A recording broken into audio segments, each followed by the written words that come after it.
What is going on, guys? Bingo here, and today I'm doing something I've wanted to do since the ban list came out, but it takes a little bit of thinking and testing to see the best way to play this deck. So what I'm doing today is I'm showcasing my Nekroz deck profile. Now it's not 100% where I want it to be, and it won't be there until the format is a little bit more defined. So Nekroz is a very strong strategy, especially in an undefined meta, as long as it's not polluted by a lot of back row decks, because it's very good at playing through certain forms of interruption, and that's the key. It has to be a specific format for this deck to thrive with the existing hits that it has on the ban list. But we did get a lot of love, and that being Shrit to 2, and a couple other cards that affect it in some way, shape, or form, as well as just making a few other decks less represented, and that being like Altergeist. Unfortunately, this is looking like Guru Control and True Draco are going to be pretty good in this upcoming format, and those are some of the harder matchups for this deck, but there's ways to build around that. So I'm going to be going over the main deck, the extra deck, as well as a couple of cards that I think you should consider depending on how you want to build the strategy, because like I said, this is a work in progress, but I'm very satisfied with how the list is turning out right now.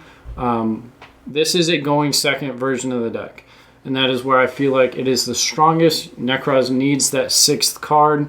They need to be able to trish and then control the board. So that's how I built this deck. Now I'm going to go over the flaws that I think the deck has, but without talking all day, I'm going to get back into the profile. So we'll start here with the main deck.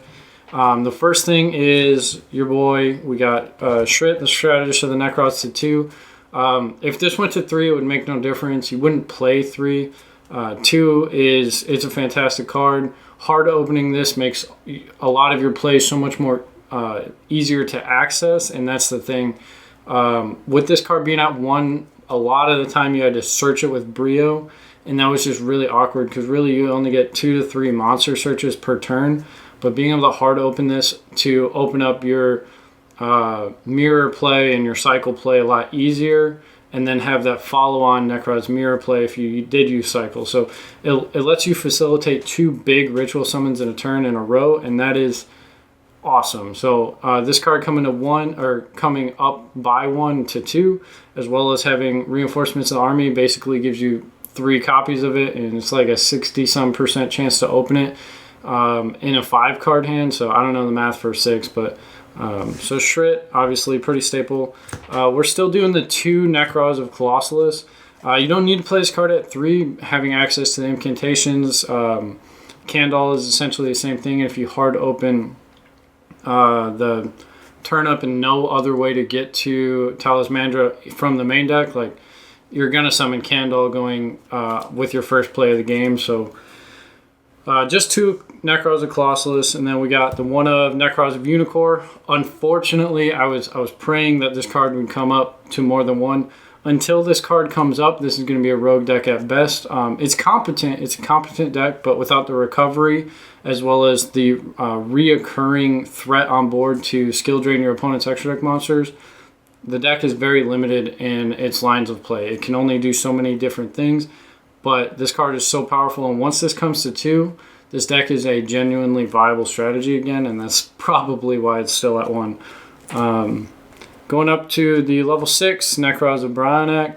This card is fantastic because of its search effect, because of its field effect. This card is just amazing. Bouncing 2 extra deck monsters for free, and then them not being able to clear this card because you have Valk on board, or you had Trish in hand and stop their only out, or whatever it is.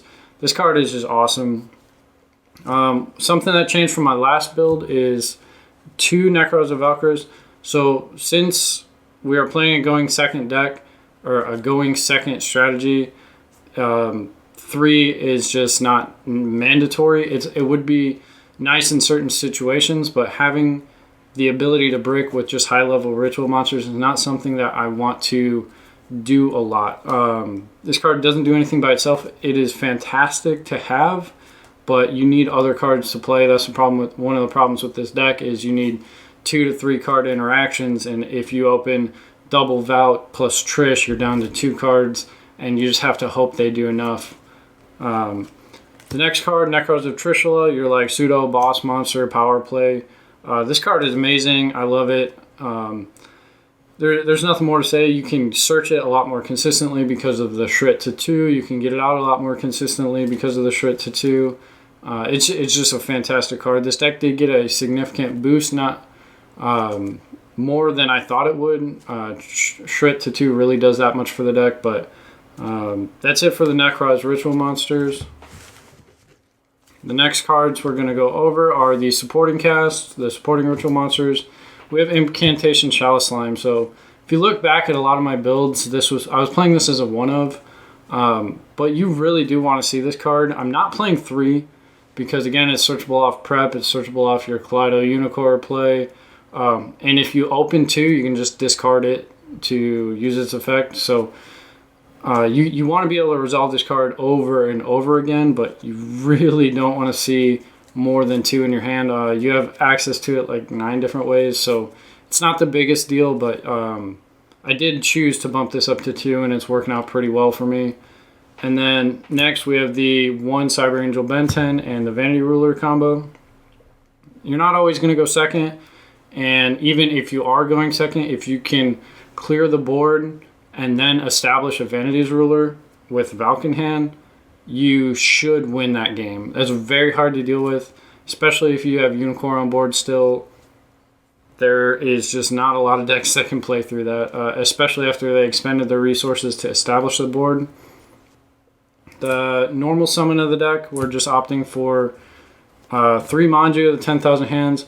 This card says search basically anything in your deck. Why wouldn't you play it? Yes, it's on a normal summon, but it's the best we got. It was the best we had back in the day, and there's no reason not to play it. Now you can consider siding cards like Danko Seka for when it's a back row heavy format or matchup, and that'll let you play through those types of matchups a lot easier. But going game 1, this card is it's your best generic card to summon. And then for the incantations, we were playing 1 Bookstone and 2 Talismandra. So 1 Bookstone, this is something that changed from my going first protect the castle style deck where you just wanted a Vanity's Ruler Unicorn combo and sit on it. This card isn't nearly as necessary in this build because you are just trying to break through their board, establish some sort of floodgate monster, and sit on it and kill them next turn if you couldn't kill them that turn, which most likely you weren't able to. You are playing 6 ritual spells in this deck, so you're not going to need that recursion very often. A lot of the time you just need the body from Bookstone to either tribute summon, ritual summon, or get draws off Valkyris. And then for the follow-up, we have 2 Incantation Candle and 2 Incantation Pencil Plume. It's pretty standard that you play 2 of pretty much all of them. The only oddity here is the 1 of Bookstone. That's why I spent some time on it. You just want the bad ones in your hand, the good ones in your deck, and then late game, the good ones become the bad ones, and they're just good for managing resources. They're insane. They're like +2s on their own, but Ritual is such a flawed mechanic that it requires so many cards to invest to actually do something.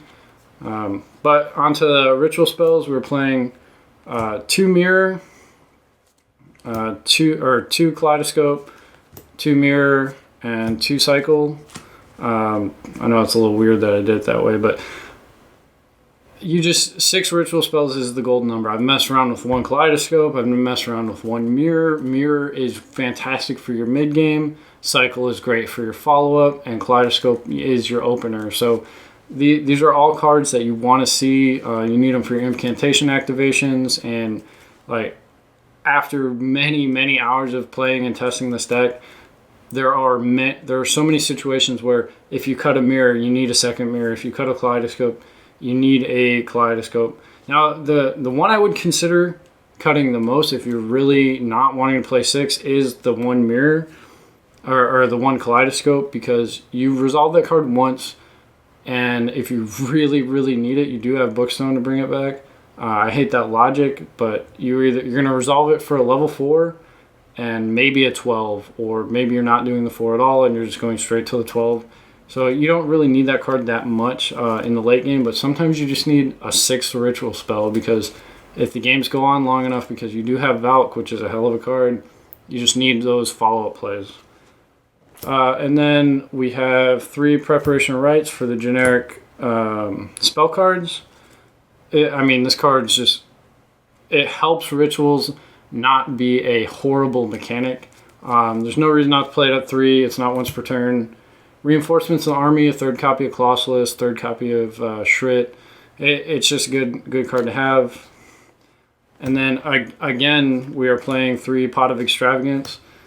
You should not be playing this deck without this card. I know it sucks, this card is expensive, but Nekroz is a deck that requires a lot of cards to work and a lot of cards to break through interruption. So if you can't afford this card, there are a couple of options like Celestial Observatory, the level 6 one. You could play 2 extra Ben 10, and there's some things you can do about it, but this card, just being able to force a negation or just draw 2 cards for free, there's no reason not to play this. And then I know I said this is going second card or deck, and you haven't played any or even seen any hand traps, you haven't seen anything out of the ordinary. You're just main decking 3 copies of Evenly Matched. This card is extremely good right now in this undefined format where decks are still developing, especially game 1. You're not seeing people play around this card that much. This card, you can get a +4 off this, +3, and then Trish them playing through 1 interruption. This card is great. This is the reason that we were playing this as a going second deck. The Danger Thunder deck, they end with Hot Red, plus the regular board, but if you open this card, it helps you play through that, because this deck, everything is a hard once per turn. You can't use Brio's discard, or you can't use the discard effects and the field effects in the same turn, so you can't protect with Trish and then use his field effects. So this helps force those negations and helps you be able to play the game. And that's what you're trying to do, is actually play the game, because if you're not playing, you're not winning, and if you're not winning, I don't know what you're doing. Maybe having fun. I think that's why we play. All right, on to the extra deck. 3 copies of Herald of the Arclight. You can play this at 2 if you're a braver man than I. You only play 3 of this card because of Extravagance. If I wasn't playing Extravagance, this would be a 1 of. I don't know why people play more than 1 without Extravagance or Zaborg. But if you banish 3 of this cards, which statistically isn't going to happen, but statistics mean nothing to individual interactions, so it's going to happen eventually. And then we're playing 2 Elder Entity. This is what I would do with Herald if I had more balls, but you just want that utility if you need it, because popping a card, popping a Floodgate, forcing a negation off a monster, it's just good utility. And then that's it for the level 4 Kaleidoscope targets. On to the other Kaleidoscope targets, we got a level 11 and 2 level 12s. Again, it's just for Kaleidoscope. You don't want to not have access to these. I did cut the level 11 for a while, but not having access to it sucks. Sometimes you are in a position where you need to Kaleidoscope out a Valk and a Colossalus, and that's game usually, but I was just being stupid.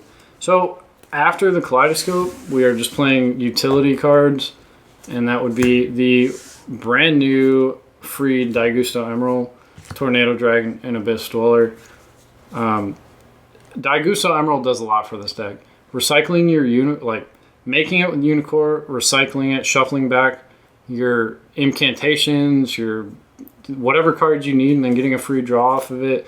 Summoning Valk, tributing this, tributing Shrit, getting a search for this card does a lot for the deck. A lot of people don't realize it, but making this with Unicorn and all these are just made with Manju and Unicorn. A lot of people ask me how do you make them?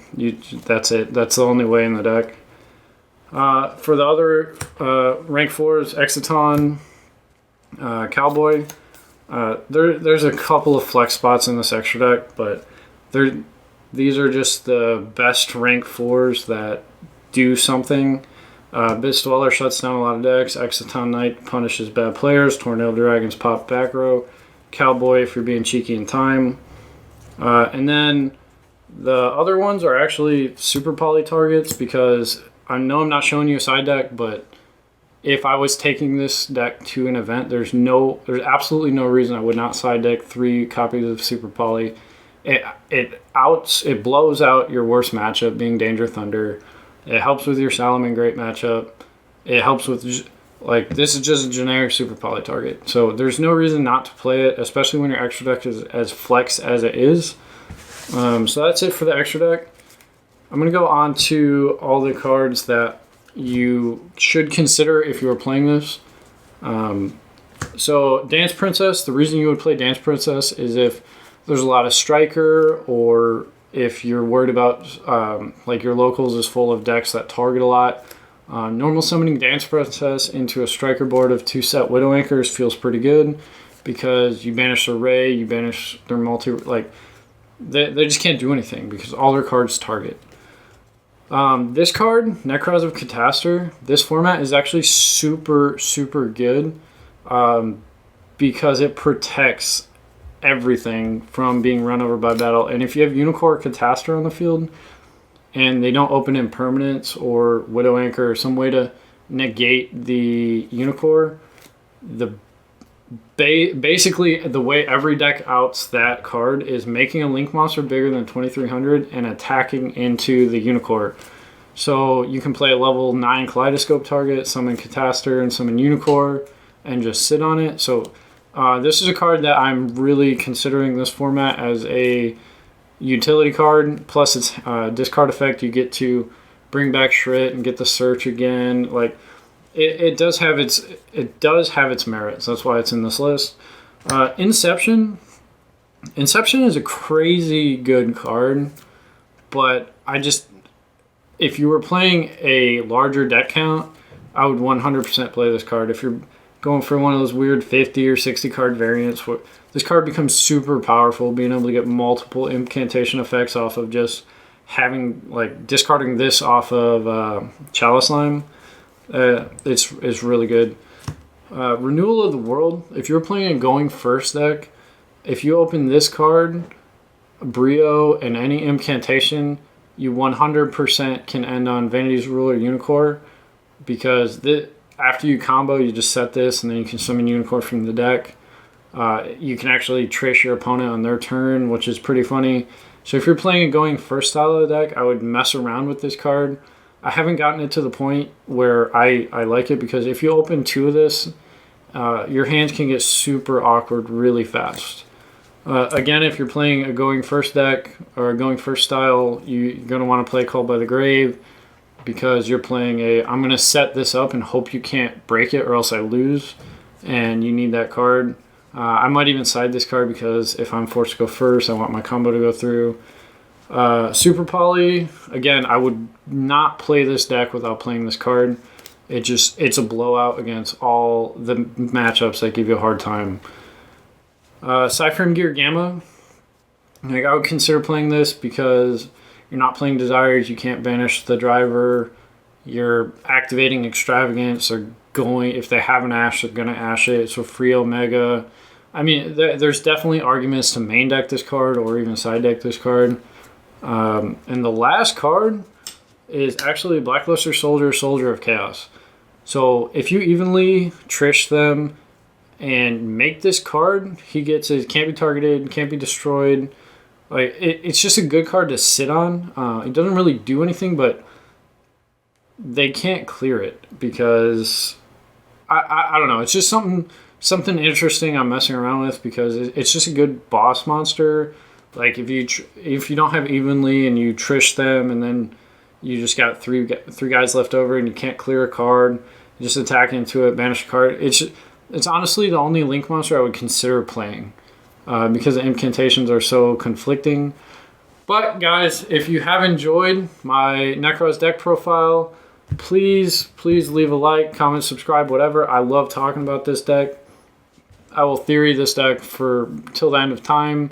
Hopefully we get more support on the next list as far as Unicorn coming off.